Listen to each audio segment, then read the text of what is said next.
আজকে আমার দুপুরের লাঞ্চে একটা স্পেশাল মেনু হচ্ছে। আপনারা এটা দেখে গেস করুন যে আমি আজকের স্পেশাল কি বানাচ্ছি। দেখুন আমার ওই পাশে ফুলকপি ভাজা হচ্ছে, দেখুন, আর এই পাশে ভাজা হচ্ছে বিনস। এবার পরপর ভাজা হবে, আমি পরপর দেখাতে থাকবো। এইবার আমি গাজরটাকে ভেজে নিচ্ছি। এবার আমি আলুটা ভেজে নিচ্ছি। দেখুন আলুটা আমি ভেজে নিচ্ছি, তার সঙ্গে আমি একটু পেস্ট বানিয়ে নেব। দেখুন অল্প করে আমি টমেটো দিয়েছি, আর দিয়েছি জিরে, আর এই দিয়েছি আদা, আর সামান্য দিয়েছি রাঁধুনি। এটা দিয়ে আমি সুন্দর করে একটা পাতলা পেস্ট করব। দেখুন আমার সব কিছু ভাজা কমপ্লিট। আলু ভাজা, গাজর আর বিনস, এখানে ফুলকপি সব ভাজা কমপ্লিট। এবার আমি জিনিসটা তুলব। দেখুন এবার আমি প্রিপারেশনটা করব, তাই আমি তেলটা দিয়ে দিচ্ছি। দেখুন এতে আমি অল্প করে 1-1.5 চামচ ঘি দিয়ে দেব। ঘিটা দিয়ে দেবো, এটা গরম হোক। দেখুন তেল আর ঘিটা গরম হয়ে গেছে। এবার আমি এতে শুকনো লঙ্কাটা দিয়ে দিচ্ছি। শুকনো লঙ্কাটা দিয়ে নাড়াচাড়া করব। ঠিক হালকা ভাজা হয়ে এলে আমি এর উপরে জিরেটা দিয়ে দেব। দেখুন এবার আমি জিরেটা দিয়ে দিচ্ছি, হালকা ভাজা হয়ে গেছে। এরপর আমি এই ডালটা দিয়ে দেব।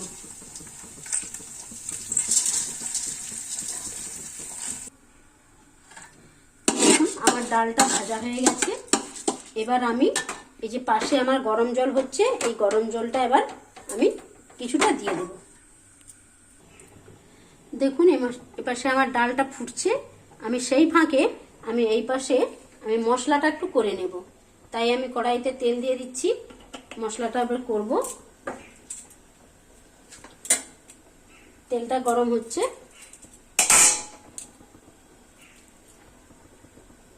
এতে আমার যে সেই পাতলা পেস্ট, আদা, জিরে আর একটু রাঁধুনি দিয়ে একটু অল্প টমেটো এতে দিয়েছি, দিয়ে আমি এই পেস্টটা বানিয়েছি।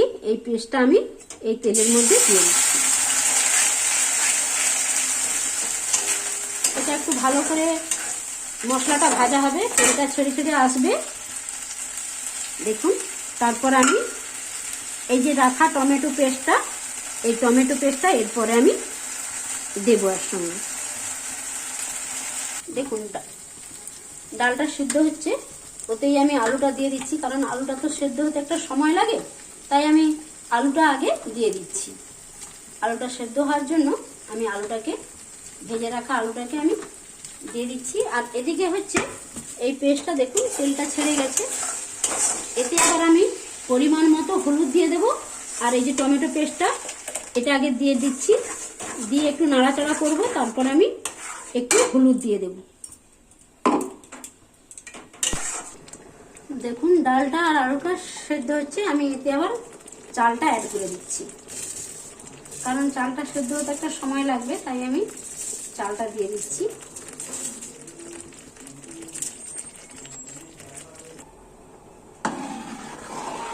দেখুন আমার ডাল, চাল আর আলুটা সেদ্ধ হয়ে আসছে। আমি এবার ফুলকপিটা দিয়ে দিচ্ছি, প্লাস আমি আরও সবজি সব দিয়ে দিচ্ছি, গাজর, বিনস এগুলোও দিয়ে দিচ্ছি। দিয়ে আমি একটু নাড়াচাড়া করবো, করে ফোটাবো। তারপর আমি ওই মশলাটা দেব। দেখুন আমি মশলাটা আমি দিয়ে দিচ্ছি, কারণ আমার সব কিছু হয়ে গেছে প্রায় কমপ্লিট, তাই আমি মশলাটা এর মধ্যে অ্যাড করে দিলাম। দিয়ে আমি একটু নাড়াচাড়া করবো, একটু ভালো করে ফুটিয়ে নেব।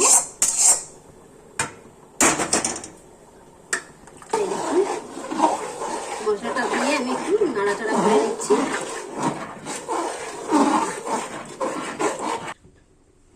দেখুন আপনারা বোধহয় গেস করতে পেরেছেন আমার রান্নাটা কি হয়েছিল। আমার রান্নাটা কমপ্লিট হয়ে গেছে। এবার আমি একটু ঘি দিয়ে দেব এর মধ্যে। দেখুন, আপনারা সবাই হয়তো বুঝতে পেরে গেছেন যে আমি কি রেসিপিটা করেছিলাম। আজকে এই পর্যন্ত।